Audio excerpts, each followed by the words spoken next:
effectivement d'être un peu dans la continuité là, de la précédente vidéo qui s'appelle le lien émotionnel avec le collectif. Là, c'est peut-être d'aller un peu plus loin, c'est bah, voilà, après avoir vu effectivement les tenants, les aboutissants du lien émotionnel avec le collectif, comment va interagir quelqu'un qui est éveillé, quelqu'un qui subit plus les programmes avec ce même collectif, tu vois. Est-ce qu'il va être créatif, est-ce que parfois il va se dire bon j'en ai marre, je vais couper les liens. Toi, c'est pour travailler un peu sur quelles va être un peu les réactions et surtout l'interaction que va avoir quelqu'un justement qui est complètement dans une analyse multidimensionnelle avec des gens qui vont être plus ou moins éveillés. Tu vois, moi je trouve ça un peu intéressant. Faut donner un peu une perspective, peut-être voir aussi avec ta propre expérience, tu vois. Ouais, et je pense que ça peut être intéressant. Okay. Parce que c'est vrai que parfois on va, mine de rien, même nous dans le cadre de nos entretiens, tu sais, genre entre toi et moi on avait parlé, mine de rien, le collectif, tu as forcément affaire à lui. Ne serait-ce que si jamais tu montes un business ou quelque chose comme ça, si jamais tu as envie de faire société, tu veux pas être totalement dans une espèce d'hermétisme, tu es forcément en contact, ou si jamais tu vas dans la ville, ou dans les villes comme Paris, tu vas prendre le métro, tu vas prendre les transports, tu vas avoir un lien. Et je trouvais ça intéressant de savoir un peu comment on peut être créatif, tu vois, avec... C'est ça. Fait que, faut faire attention, là. Quand on parle du collectif, on parle pas du collectif social. Ouais. OK. OK? Faire une distinction. Alors, ce qu'on parle, c'est beaucoup plus le collectif dans le virtuel, virtuellement, dans le mental. OK? Que c'est l'interaction mentale avec les autres. C'est évident qu'il y a un changement, il peut y avoir des changements au niveau du comportement, mais avant ça,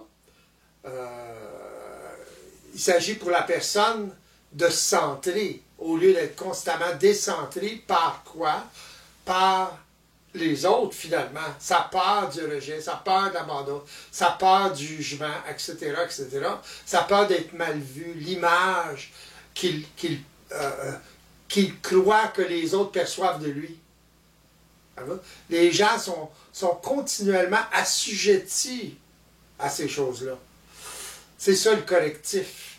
C'est évident que c'est social, mais c'est pas social direct là, seulement. Voyez-vous? Dans le sens, c'est en rapport avec comment la perception de l'individu. Alors, un individu qui est centré, autrement dit, qui n'est plus assujetti aux autres, émotionnellement, à la peur du rejet, l'abandon, etc., la peur du jugement, puis et son image, etc., virtuellement, c'est évident, il est libre. Donc, il est centré. Donc, plus il vit ce genre d'expérience-là, plus il se sent, parce que plus il observe, plus il a la capacité d'observer les automatismes qui le lient aux autres. À ce moment-là, il ne met plus en action, ou il ne nourrit plus ce qui le décentre. Au lieu de nourrir ce qui le décentre, il nourrit sa personne. Donc, il en arrive, on l'a déjà parlé, à avoir la paix intérieure. Il n'est pas... la seule préoccupation qu'il peut avoir, elle est sociale.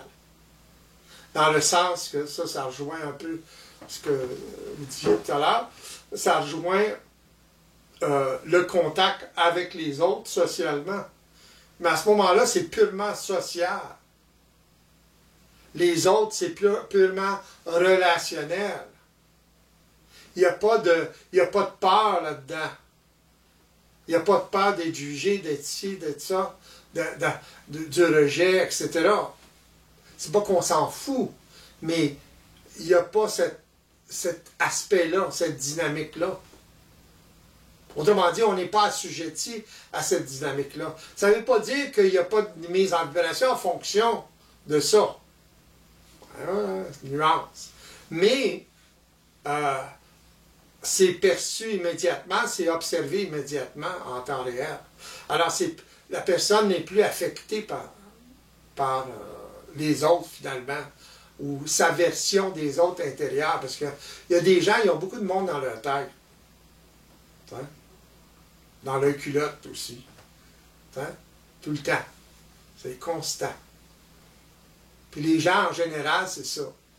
À moins d'être éveillés. À moins d'être centrés, au lieu d'être décentrés. Mais avant, pour se centrer, il faut vivre un processus qui va nous amener à nous centrer. C'est quoi le processus? C'est de prendre conscience de cette mécanique-là. C'est de prendre conscience de la mécanique qui nous manipule, finalement. Qui est normale, puisque c'est ça qui nous fait évoluer, si on est inconscient. Pareil que ça, comme ça fait évoluer l'animal, etc., même les plantes. Mais là, il n'y a pas de conscience là, qui peut intervenir. Lorsqu'il y a une conscience qui peut intervenir, ben à ce moment-là, il y a évolution. Il y a une conscience supérieure à l'ancienne, à la conscience inférieure, évolutive, etc. Alors, ça change toute la donne. Là.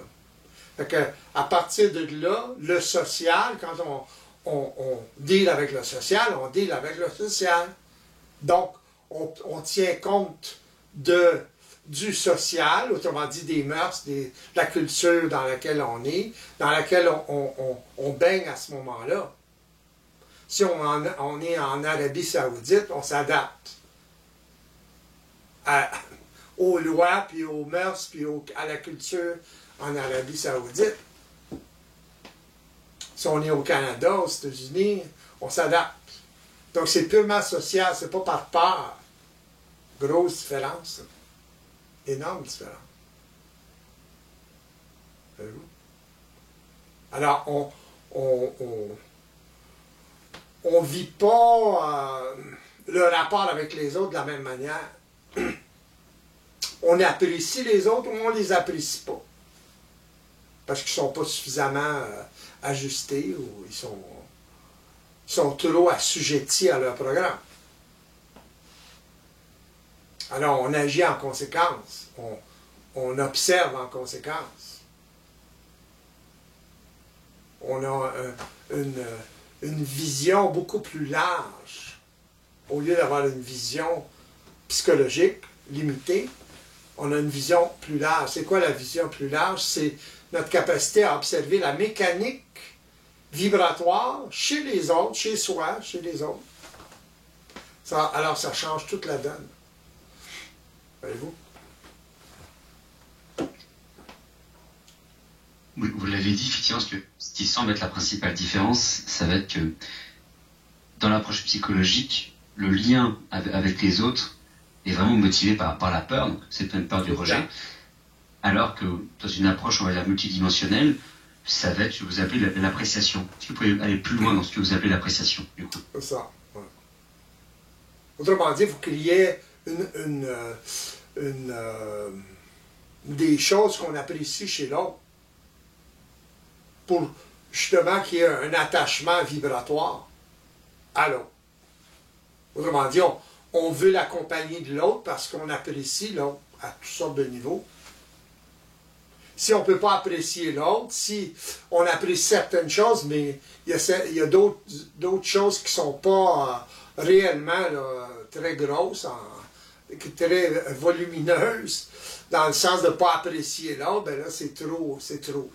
Ça devient toxique. Quand ça devient toxique, un aspect de la personne, à ce moment-là, on ne peut pas continuer dans ce genre de relationnel-là. C'est pas nous qui décidons. C'est ce qui se passe. C'est comme, plus une personne est éveillée, plus il fait de la voyance, finalement, dans le sens du futur. Voyez-vous? Il sait très bien que la personne, à cause de cette toxicité-là, et surtout si la personne est en résistance, elle ne veut pas changer, rien de ça, là. Elle ne s'intéresse pas à vivre un processus quelconque, à ce moment-là, on n'a pas le choix. C'est pas nous qui décidons. C'est la personne qui décide. C'est les circonstances qui décident. Ce n'est pas une affaire de rejeter la personne, c'est une affaire d'avoir la paix. Tout simplement. c'est là où ça va peut-être se distinguer avec bah, le rapport psychologique à l'autre, que ce soit dans le cadre d'un couple, dans le cadre de l'amitié. C'est que souvent, même quand ça va pas, il va y avoir l'attachement. Oh, mais je l'aime quand même. Oh, non, mais c'est pas grave, ça lui passera. Mais j'aime bien. Ouais, c'est ça, parce qu'il ne voit pas, ce qui anime tout ça. Tandis qu'une personne qui est éveillée à la réalité systémique, à la mécanique, elle voit tout, là. Elle voit tout ça. Donc, si la personne n'est pas intéressée à évoluer, à changer quoi que ce soit, à ce moment-là, il n'y a pas grand-chose à faire. On va être pogné avec tout ça. C'est comme une tâche. Ça ne s'enlève pas, la tâche. Si on peut l'enlever, oui. Si la personne peut l'enlever, oui. Mais si elle ne veut pas l'enlever, la tâche, elle reste là, la tâche. Là. Elle est visible, elle sent. Voyez-vous? Alors, c'est comme une mauvaise odeur. Visuelle et olfactive. Alors. Et c'est un peu là, justement, pour rebondir sur cette capacité, entre guillemets, de prédiction, de voyance, c'est que quelqu'un de dévolu va être tout de suite en mesure de savoir si jamais la tâche va finir par disparaître ou si jamais elle va s'incruster. C'est ça, il n'y a pas de doute. Pourquoi? Parce qu'on fait tout pour que la tâche ou la personne fasse disparaître la tâche, dans le sens qu'elle vit un processus, qu'elle prenne conscience de cette anomalie-là chez elle. C'est pas évident, là. Les gens, dans le fond, les gens ne veulent pas évoluer. Ils sont confortables dans leur programme, dans le confort de leur programme, parce qu'ils s'identifient tout le temps à ça. C'est un package deal. La peur du rejet, la peur de l'abandon, la peur du jugement, etc., ça vous lie aux autres et à la conscience involutive. Ça vous décentre. Alors, à ce moment-là, vous êtes assujetti au programme. Vous ne les voyez pas. Vous êtes identifié au programme. Alors, vous voulez que les autres, inconsciemment, c'est évident, vous voulez que les autres s'adaptent à vos programmes puisque vous vous identifiez au programme. Tout tourne autour de vos programmes.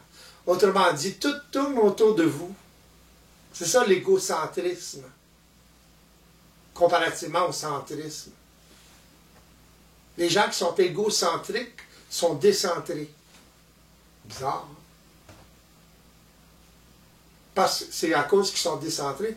Autrement dit, ils s'identifient à leur programme, s'identifient aux autres, dans le sens qu'ils ont besoin des autres, absolument, dans le sens de la peur de perdre ou d'être rejeté par les autres. Voilà. Alors, tout tourne autour de leur... Ils font tout pour satisfaire le programme. Mais là, ça devient toxique à un moment donné. Ils ont de la difficulté dans leur relation à cause de ça. Tout tourne autour d'eux. Ils veulent avoir raison, absolument, etc., etc. Au-delà de l'harmonie dans la relation. Ils s'en foutent, là. Quand ils sont pognés ils veulent avoir raison. That's it. C'est comme si le reste n'existait pas. Alors la relation, ils n'investissent pas dans la relation. Ils sont capables. Ils désinvestissent continuellement dans la relation, dans le fond. Hein? Il y a quelque chose d'autre que d'avoir raison. Vous pouvez avoir raison, mais vous détruisez votre relation. C'est pas... ça ne marche pas, là. Puis c'est contradictoire, c'est paradoxal en même temps, parce que vous avez peur du rejet des autres. Vous avez peur de l'abandon des autres, mais vous vous comportez pour qu'ils vous abandonnent, pour qu'ils vous rejettent, dans le fond. Mais c'est plus fort que vous, c'est automatique. Ben, c'est ça la condition évolutive. Les gens ne réalisent pas ça. C'est ça. Ouais, c'est une espèce de cercle vicieux où, avec cette espèce d'obsession de vouloir absolument plaire à l'autre, du mot collectif, on finit en plus mécaniquement quelque part par se défaire de lui ou désinvestir en lui. Oui, parce que la personne est décentrée, est égocentrique. Alors, à ce moment-là, quand elle croit avoir raison, ben là, la raison qu'elle a, même si elle a raison, là, ça dépasse tout, là. Ça dépasse la relation, etc. Ou l'harmonie dans la relation, à long terme. C'est comme si c'était pas important. Ce qui est important, c'est d'avoir raison.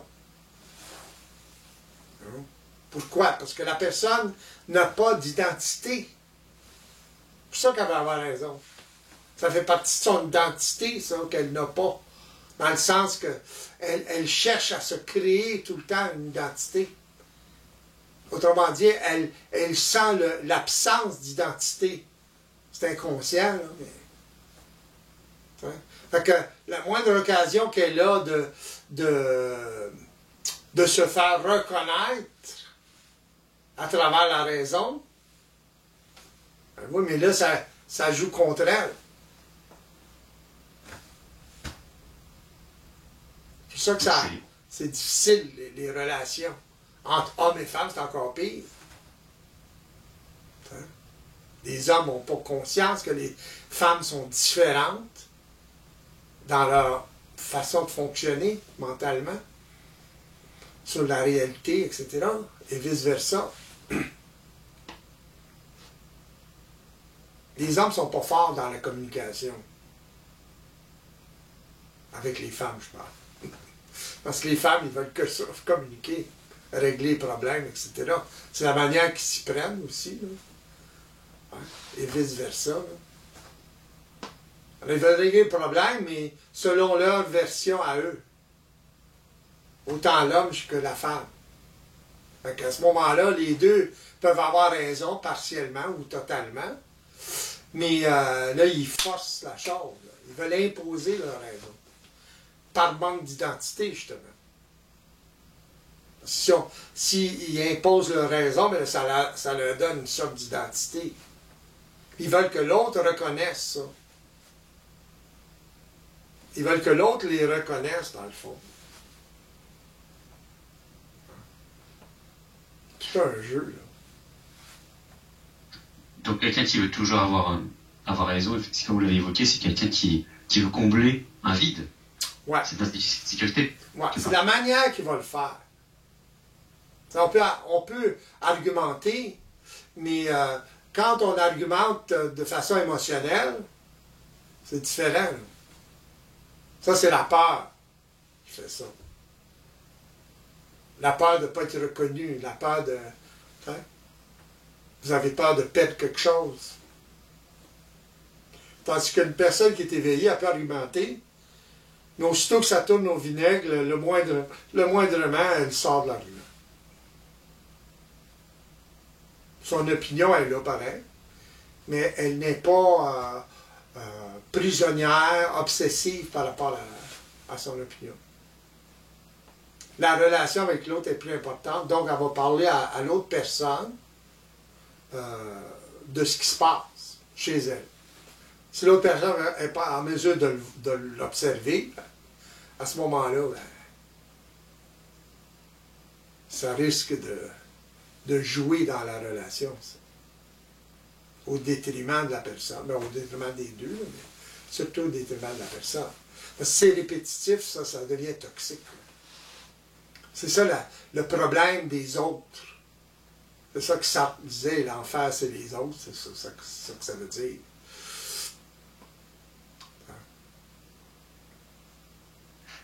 Donc, on a l'impression que quand en plus il y a deux personnes effectivement qui sont dans le cadre d'une relation et qui sont tous les deux dans une approche psychologique, bah, la peur de un va augmenter la peur de l'autre et ça va en plus avoir quelque chose un peu d'amplificateur. Comme si de base c'était pratiquement foutu, quoi. C'est ça, oui, à la base c'est foutu. C'est évident. À moins que des inconscients sages, là, puis encore. Quand il arrive des crises, là, c'est encore pire.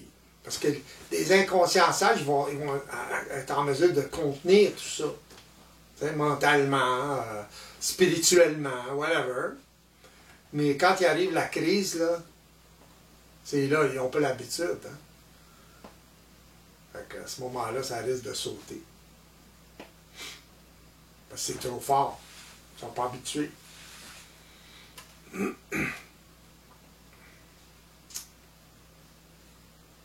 On évoquait effectivement les mises en vibration. Et vous avez dit quelque chose qui était assez intéressant au début de cet entretien. Vous avez dit qu'une personne, quand même évoluée, était quand même mise en vibration. Parce que c'est vrai qu'on a un peu l'image, voilà, on est un peu le nouveau, on est un peu insensible à rien, on ressent rien. Et c'est vrai que vous pourriez un peu élaborer justement sur cette partie-là, pour casser un peu ce mythe de la personne effectivement qui est insensible, qui s'en fout un peu de tout. Il faut faire la différence à ce moment-là entre la mise en vibration, une mise en vibration automatique, créée par les programmes, le déclenchement du programme de la mémoire, c'est évident, l'accumulation de la mémoire, et une émotion.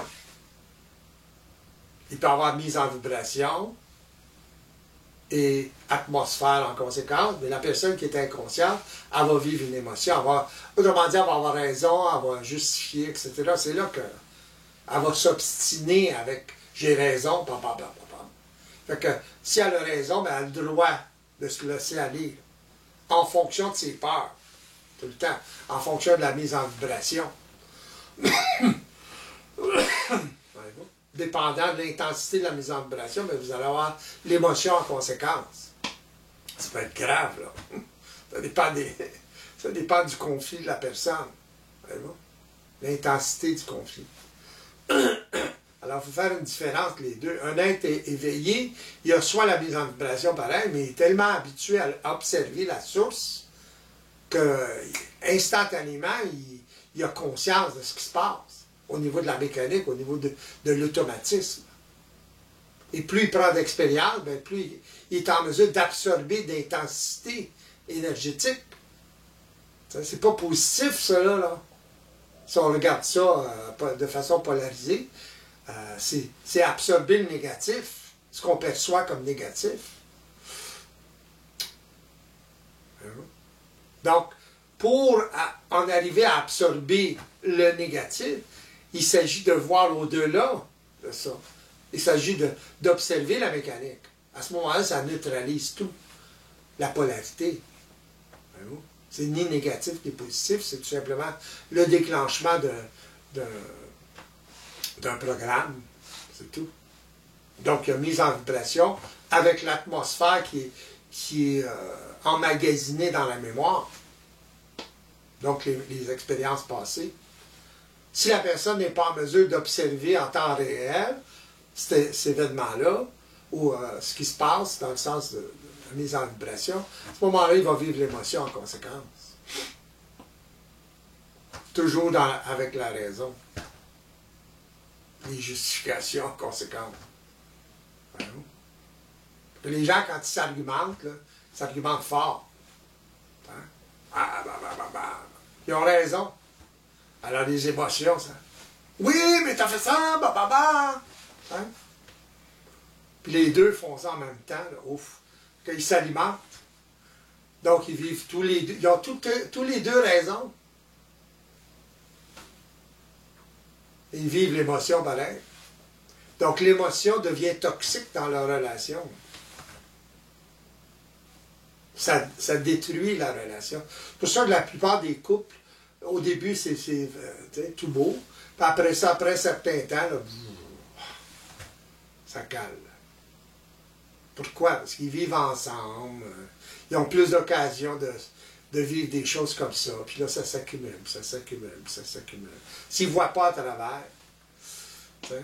Ceux qui sont plus sages vont avoir plus de contenance. Il faut faire attention à la contenance psychologique. Là.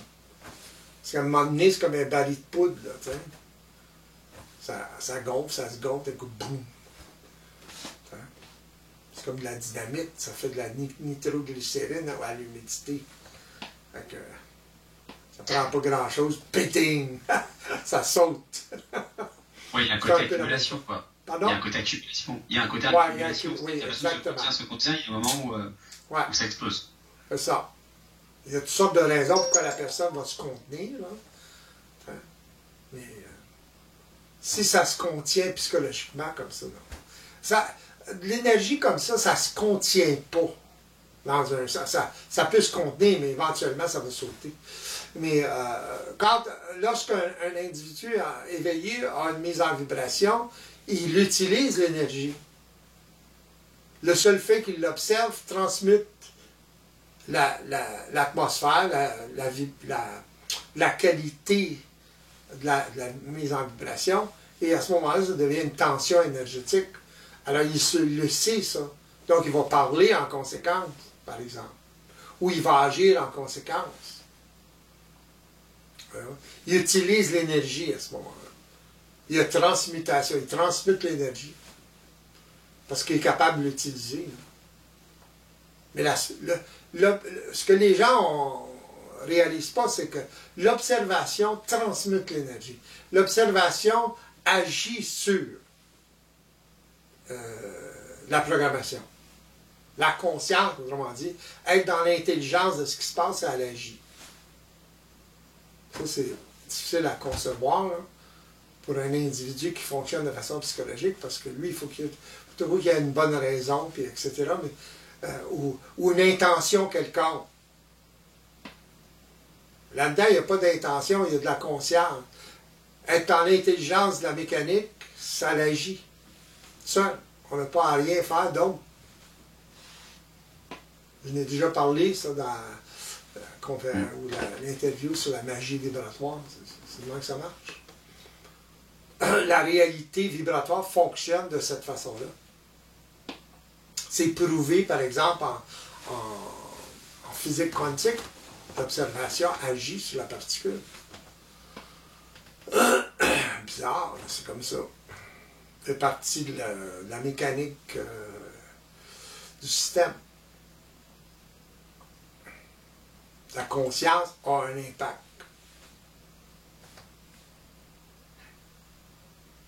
Cette observation permet effectivement à la personne plus évoluée de pouvoir utiliser cette énergie quand la personne psychologique va la subir et va la justifier. C'est ça, ouais. Et la personne plus évoluée ou plus éveillée va parler en conséquence à la personne qui est moins éveillée, qui est prise dans ses bonnes raisons et dans ses émotions. Ça ne fonctionne pas tout le temps, là. Mais à un moment donné, ça va trancher, là. Ça va être le choc. Ça va être l'ultimatum.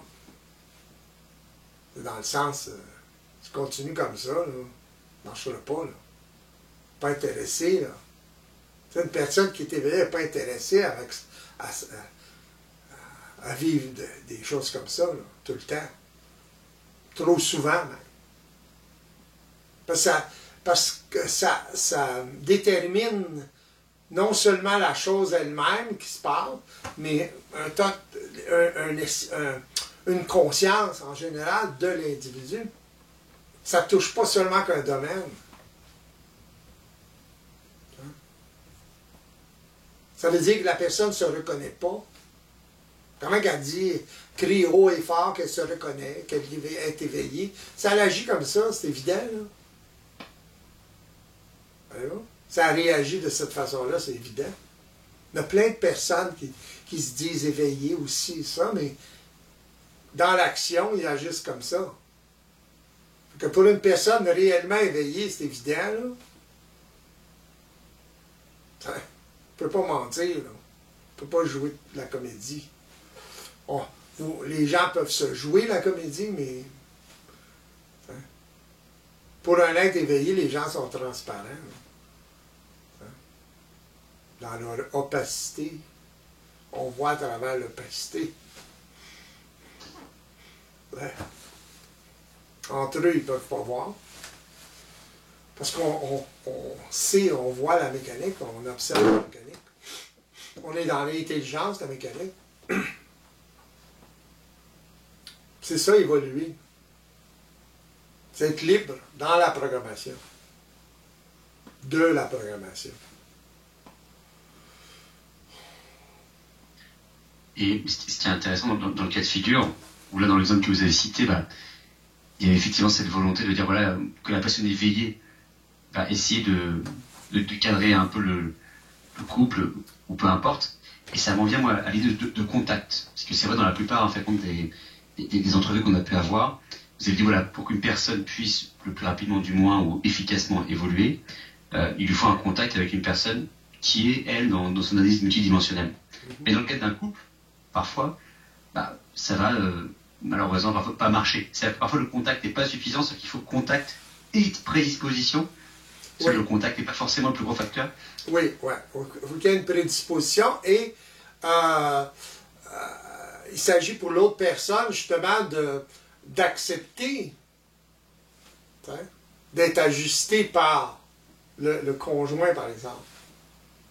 Donc, il s'agit pour l'autre personne de reconnaître que le conjoint est plus évolué. Mais il s'agit pour le conjoint d'être plus dans son intelligence. Il doit manifester cette intelligence-là. Sans ça, l'autre personne, elle ne le verra pas. Elle ne pourra pas le voir. Elle va voir autre chose. Il faut que ça soit réel. Il faut qu'elle puisse le manifester. À ce moment-là, la personne peut reconnaître, OK, bon, puis écouter, absorber. C'est comme les gens qui viennent en consultation. C'est eux qui font le mouvement. Voyez-vous? Donc, ils me donnent la permission de leur parler. C'est un peu la même chose. Ça revient à ma question.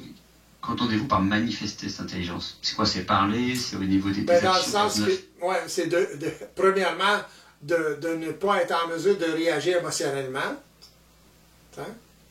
Ça manifeste cette intelligence-là. Lorsqu'on ne réagit pas émotionnellement, dans une mise en vibration, lorsqu'on a une mise en vibration, il faut faire quelque chose avec l'énergie. Donc on parle, on explique des choses à l'autre personne ou la situation. On explique la situation d'une façon différente. On trouve des solutions différentes. Mais l'autre personne doit vous donner la permission de lui parler. C'est ça l'affaire. Très souvent, dans des couples, la femme ou l'homme ne donne pas, surtout l'homme, mais donne pas la permission. Supposons qu'il y a une femme qui est plus évoluée que le gars. Là. Ouf! Pas facile à avaler, ça, pour l'homme. Parce qu'il se pense... un homme, c'est un homme. T'sais. Il a la culture, puis il était... il baigne dans une conscience patriarcale assez puissante. Fait qu'une femme puisse lui parler, va être tough. Tandis que l'homme, vis-à-vis de la femme, c'est un peu plus facile. Dans un sens. La femme va accepter beaucoup plus facilement. Parce qu'elle a l'écoute plus facile aussi. Les hommes n'ont pas l'écoute facile. Demandez aux femmes, vous allez voir. Et puis, effectivement, cette différence entre le fait qu'un homme et une femme ne vont pas avoir les mêmes capacités d'écoute, bah, ça découle aussi, à mon avis, des programmations, d'héritage, etc. Et biologiquement, l'homme est fait pour émettre. Il n'est pas fait pour absorber. Il n'y a pas la vibration d'absorber. Comme la femme, là. La femme, biologiquement, c'est l'absorption. Elle est faite comme ça. Plus facile pour elle d'absorber, donc d'écouter, etc. L'homme, il est fait pour émettre. Ouais. Sa priorité ou sa force, son forté, c'est l'émission. Regardez un petit gars, comparé à une petite fille, par exemple, de mettre dans des petits blocs là, avec un rond et un carré. Le petit gars va essayer de rentrer le rond dans le carré avec la force. Tandis que la petite fille, elle va regarder bien comme il faut, puis après ça, elle va prendre le rond, puis elle va le mettre dans le rond. Alors, il prend plus de temps, mais parce que le petit gars, il veut émettre tout de suite, il veut que ça... Il force les choses. les hommes, c'est un peu comme ça. En général, on parle en général tout le temps. Ouais, c'est comme vous l'avez dit, des héritages biologiques. Vous avez dit effectivement qu'une personne, juste avant, qui était éveillée, va recevoir de l'énergie, et il faut qu'elle en fasse quelque chose. Donc c'est soit parler, soit créativement. Il faut qu'elle soit créative. C'est quoi comme autre moyen créatif pour une personne éveillée qu'on reçoit l'énergie? Ça va être, voilà, d'expliquer à la personne, est-ce qu'ils vont l'utiliser pour autre chose? C'est qu'on avait parlé dans une dimension artistique. On peut la canaliser autrement. Si on n'a pas le choix, par exemple, si l'autre personne ne veut pas entendre, ne veut pas absorber rien, à ce moment-là, on la canalise autrement. Hein? On va passer le gazon. Oui, ça va être le sport, ça va être, tout n'importe quoi. Ouais. C'est ça. D'accord.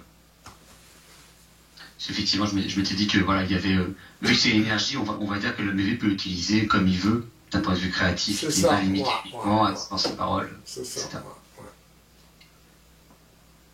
On a parlé au début, on parlait même dans la question de vidéo et dans ces cycles vidéo avec le collectif.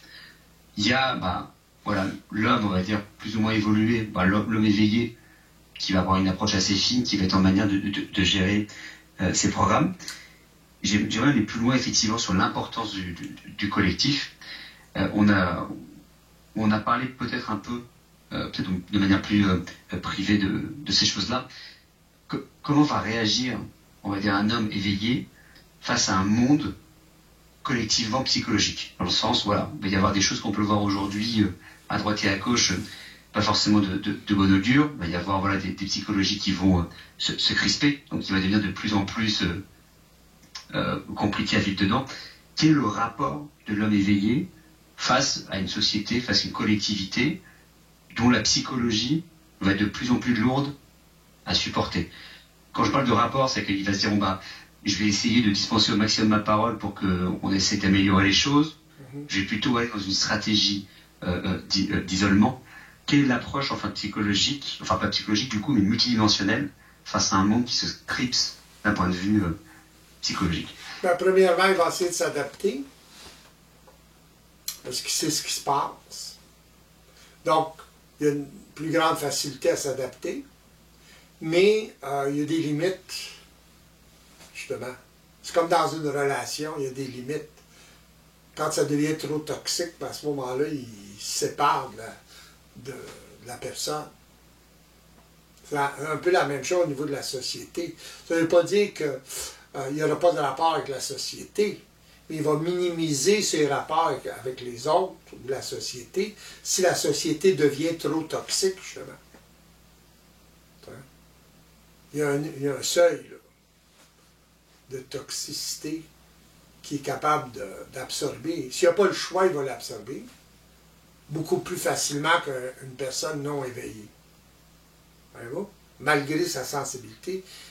Sa sensibilité est en fonction de ce qu'il peut observer, ce qu'il sait de ce qui se passe réellement chez les autres.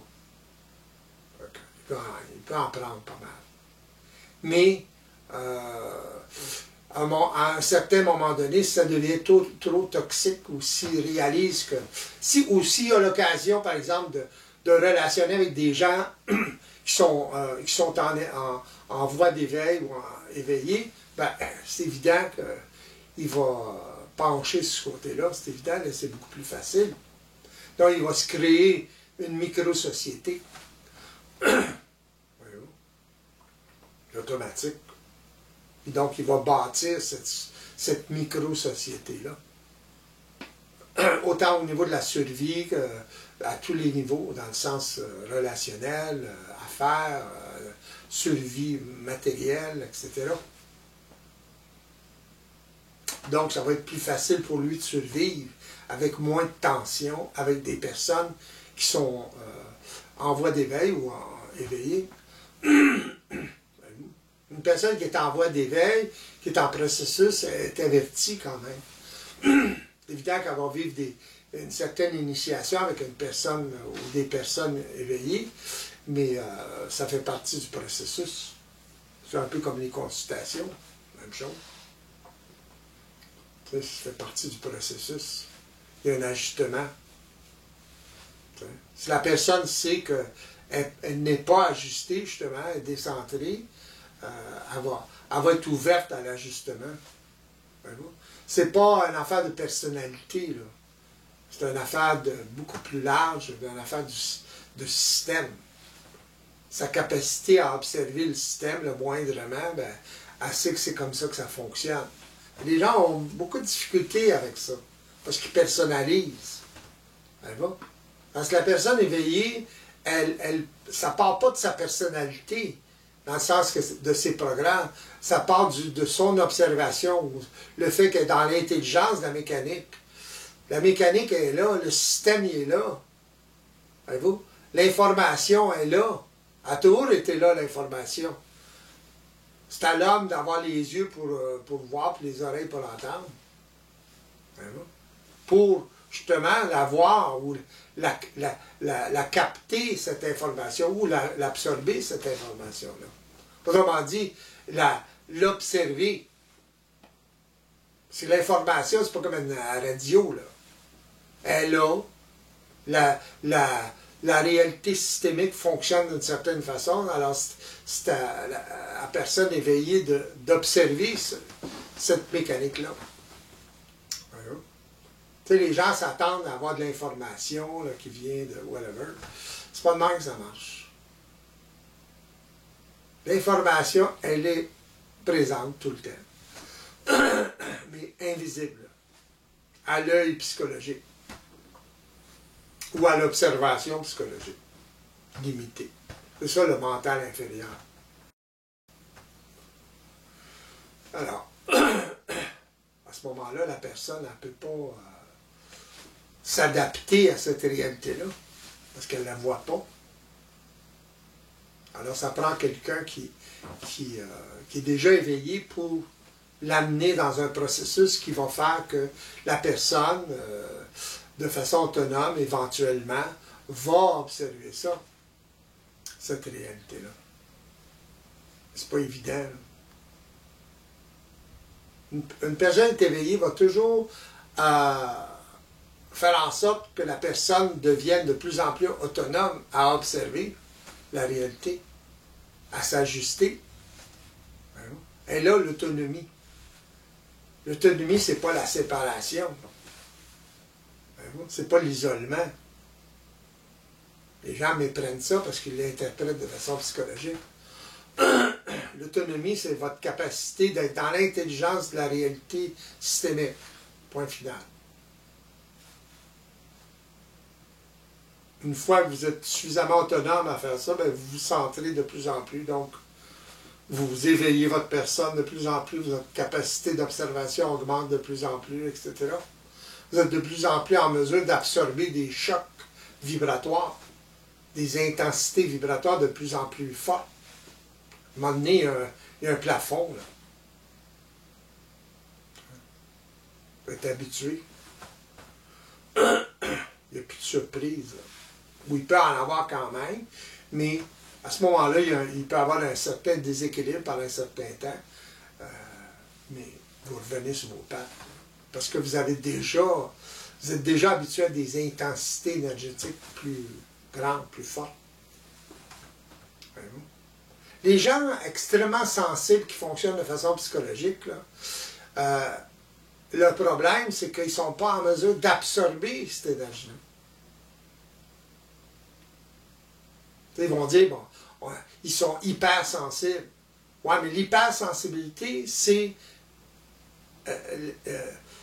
l'impuissance à absorber l'énergie, dans le fond.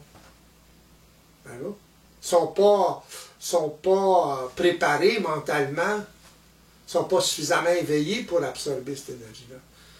Pourquoi? Parce qu'ils n'ont pas vécu de processus, ils ne sont pas en mesure d'observer la mécanique.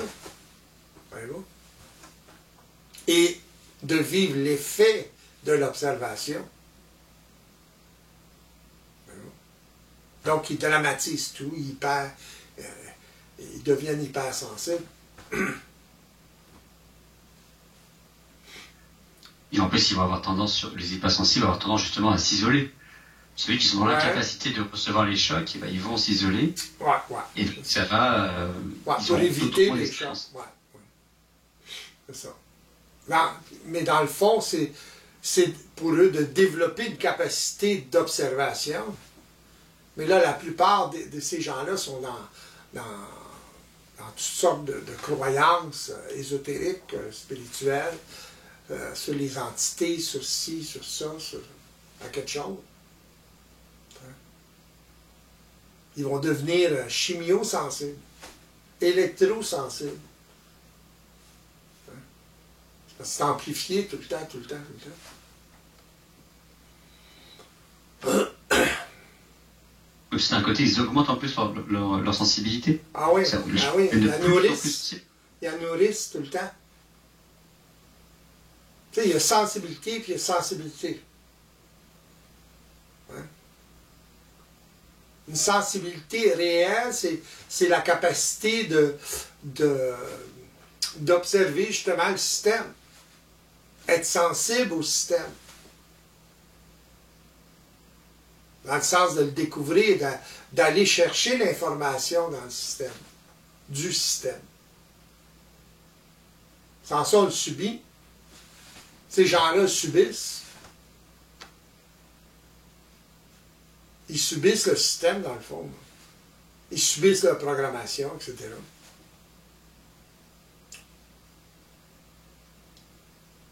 Fait qu'ils en souffrent en conséquence. On en revient vraiment à ce qui... Allez-y, pardon.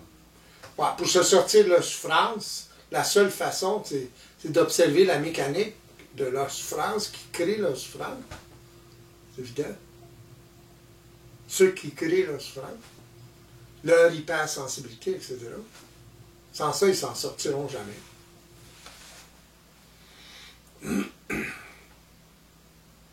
Et oui, et c'est là justement, effectivement, j'allais en venir, j'ai l'impression que tout tourne autour de cette capacité d'observation, qui faisait écho, comme je l'avais cité, à la théorie de l'observateur, la physique quantique, où l'observation même va avoir un impact sur un phénomène. Tout se passe, les programmes passent comme une lettre à la poste, et hop, dès qu'on les observe, dès qu'on les projette avec notre perception, tout s'arrête, et là, tout est diminué. C'est ça. C'est quoi une capacité d'observation? C'est une capacité de conscience supérieure. L'ancienne capacité d'observation, c'est une capacité mentale inférieure ou d'observation inférieure, limitée. On a développé cette capacité psychologique pour en arriver à observer d'une façon différente, vibratoire, plus globale.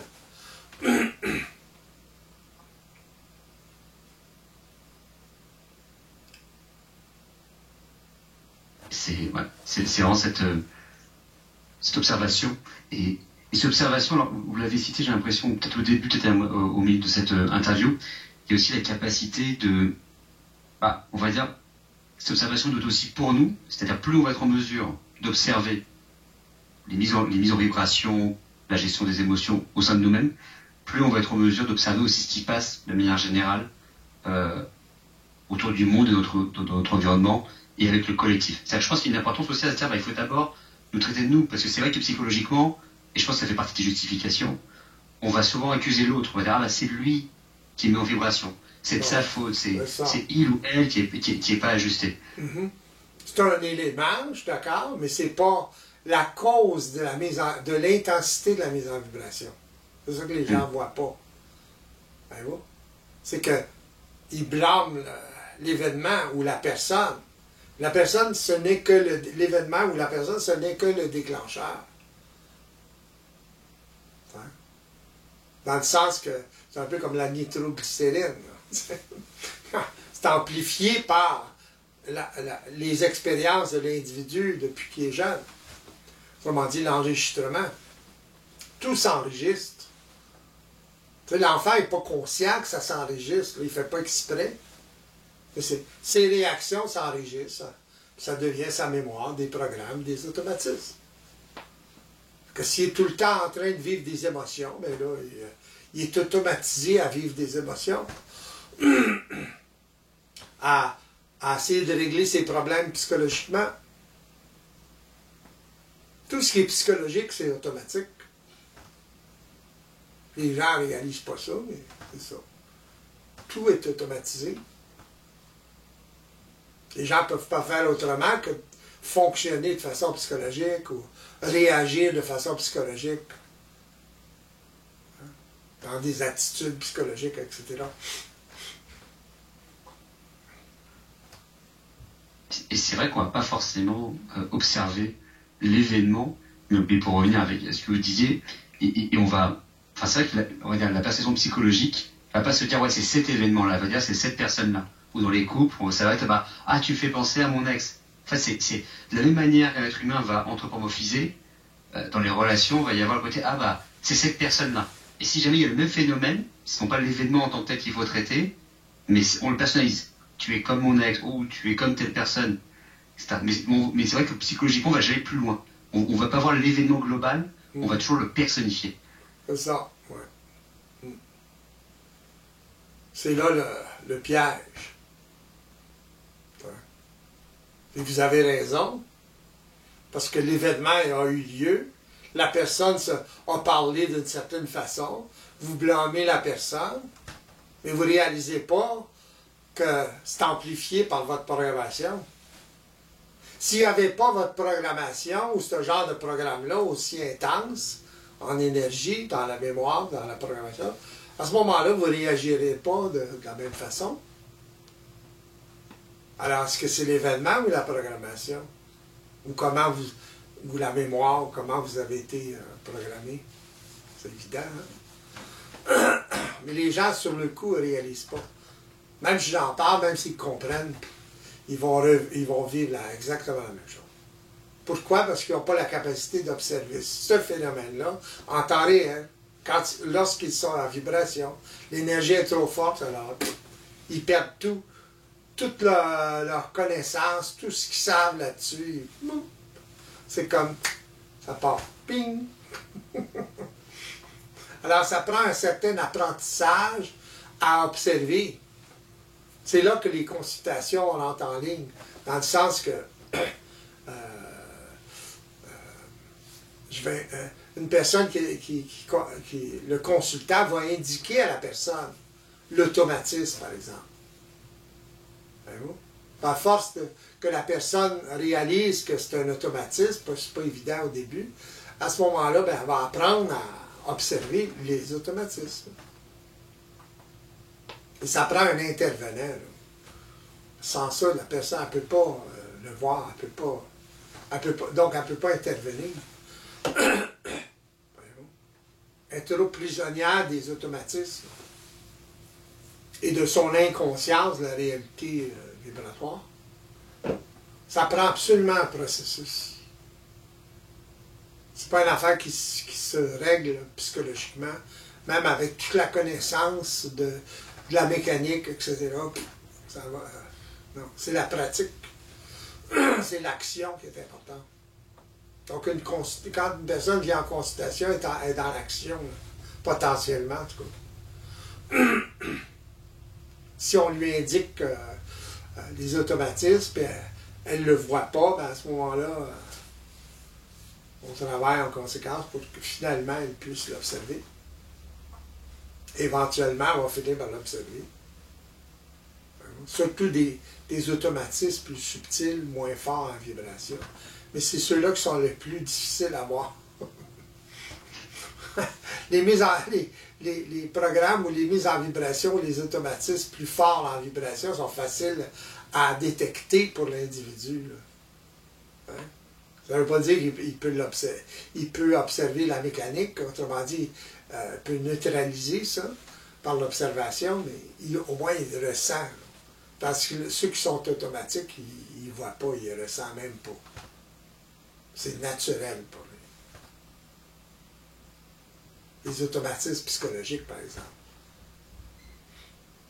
Ces réactions psychologiques à, par exemple, ce qu'on peut lui dire, ce qu'on peut remarquer, voilà. À ce moment-là, ça, il ne peut pas les voir. Ça commence, c'est là que ça commence, l'observation. essayer d'observer des mises en vibration trop puissantes, ça ne fonctionne pas. Il peut y avoir une observation psychologique de la mise en vibration, ça c'est évident, tout le monde, même inconscient, ils sont capables de faire ça. Je suis en vibration. Ouais. Ils vont pas dire je vis une émotion, mais presque. Ils vont savoir. Oui, parce qu'il a suivi pareil. Pardon? Ouais. Oui, parce qu'il a suivi pareil, parce que quelque part, si jamais on est en vibration et qu'on sent qu'il se passe quelque chose et qu'on est décentré, qu'on appelle ça mise aux vibrations ou émotion, ouais. Encore une fois, c'est le terrain qui va nous dire, voilà, si jamais il se passe la même chose, si quelque part on était décentré, point, peu importe le terme derrière. C'est ça, ouais. La personne est assujettie à la mécanique. Ça, c'est le lot humain actuel. C'est ça la condition évolutive. Est-ce que c'est juste de dire que justement que les consultations, c'est une sorte de passerelle vers une observation supérieure? Oui, c'est évident. Il faut un contact avec une personne qui est éveillée, autrement dit, qui a l'expérience. Ça commence quelque part. Sans ça, la personne, même si elle écoute des vidéos comme ça se passer, elle va interpréter. C'est ça le problème des conférences publiques. Les gens interprètent. Il n'y a pas d'intervention directe, ou très peu. C'est trop occulte, c'est trop occulté à l'individu. Il peut pas, ça se comprend pas psychologiquement, ça se vit dans l'action. Alors, la consultation amène l'action. L'action d'observer, etc., etc. C'est ça la différence. C'est évident qu'on peut expliquer la mécanique, etc., mais c'est pas ça qui est surtout important, c'est l'action, c'est l'observation, le développement de l'observation. Puis même là, il y a de la résistance incroyable, ce que j'appelle la résistance inconsciente psychologique, autrement dit, les automatismes psychologiques à interpréter. C'est ça le problème. C'est pas la réalité systémique, le problème, ou la réalité vibratoire, mécanique, le problème, c'est facile, ça. Ce qui est difficile, c'est la résistance psychologique, les habitudes psychologiques, des réactions psychologiques automatisées. Essayer de comprendre ça psychologiquement. Quelque chose qui ne peut pas se comprendre psychologiquement, qui se sait, qui se vit, qui se réalise dans l'action. Dans tout apprentissage, c'est la même chose. Vous pouvez théoriser tant que vous voulez. C'est dans l'action que ça se passe. Dans n'importe quoi. Quand même, vous allez à l'université pendant 20 ans pour un domaine quelconque. Si vous ne le mettez pas en pratique, vous ne l'avez pas intégré encore. Ça reste de la théorie, ça reste plus ou moins un peu de pratique, très peu. Il y en a qui fonctionnent comme ça tout le temps. Et justement, ce blocage de passer de la théorie à la pratique, c'est quoi? C'est de l'ego? C'est de la peur? C'est la personne justement qui dit « Ah non, je préfère rester dans la théorie, c'est des automatismes. C'est des automatismes psychologiques. Autrement dit, c'est la personne qui est décentrée, elle nourrit tout le temps le psychologique. Ça part du lien émotionnel avec les autres, autrement dit, le lien de peur avec le collectif, qui décentre l'individu. Donc, si l'individu est décentré, il y a un modus operandi psychologique. Il fonctionne de cette façon-là. Alors, ça va tout un ensemble. Alors, la prise de conscience de la peur, du rejet, etc., c'est très important de savoir que c'est ça qui nous descend. Autrement dit, toutes nos réactions passent par la peur de la réaction des autres. Voilà. C'est géré par ça. Nos réactions sont en fonction des autres. Donc, on est décentré. On ne peut pas voir la mécanique dans ce temps-là. On nourrit la conscience psychologique. C'est vrai qu'il y a un certain immobilisme, justement, qui est initié par cette peur, ce lien avec ce collectif. Et c'est surprenant si on se rend compte que cet immobilisme, en fait, c'est quelque chose de dynamique. C'est plus on est immobile, plus on a tendance à avoir peur, plus on aura tendance à l'avenir. C'est quelque chose qui grandit sans cesse, quoi. Qui s'amplifie au fur et à mesure, on le veuille ou non. Qui nourrit tout ça. Ça, c'est l'inconscience. Alors, lorsqu'une personne commence à prendre conscience de son lien émotif avec le collectif, là, elle commence à prendre conscience, tranquillement, pas vite, de la mécanique qui l'anime, qui l'englobe.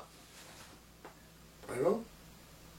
Autrement dit, elle réalise qu'elle n'est pas libre, qu'elle est assujettie à une mécanique, une programmation, etc. Parce qu'elle n'a pas suffisamment conscience. Ça, c'est le début du processus. Alors, à partir de là, ben, pour observer tout ce phénomène-là, il s'agit d'observer les automatismes psychologiques, comme j'en parlais, et c'est ça qui, tranquillement, va développer la capacité d'observation de l'individu. L'observation vibratoire, pas psychologique. Le psychologique a déjà développé. Et c'est ça qui, éventuellement, va amener l'individu à se centrer de plus en plus. Autrement dit, à voir la game, à voir ce qui se passe, au lieu de subir tout le temps, de façon inconsciente.